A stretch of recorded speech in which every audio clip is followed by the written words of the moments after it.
In this video, I'm going to show you how you can easily allow message requests from everyone on Instagram. Be sure to watch the video to the very end so you don't make any mistakes, and of course do not forget to like this video and subscribe to my channel.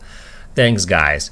So let's get started, and first off, open up Instagram app, then go to your profile, hit add 3 lines and then select settings and privacy. Then scroll down until you find messages and story replies. Then tap add message requests, and that's where you can allow message requests from different types of users, like your followers on Instagram. You can tap on it and change it from don't receive requests to message requests. Then you can go to friends of friends on Facebook, just like that, and then also set it to message requests.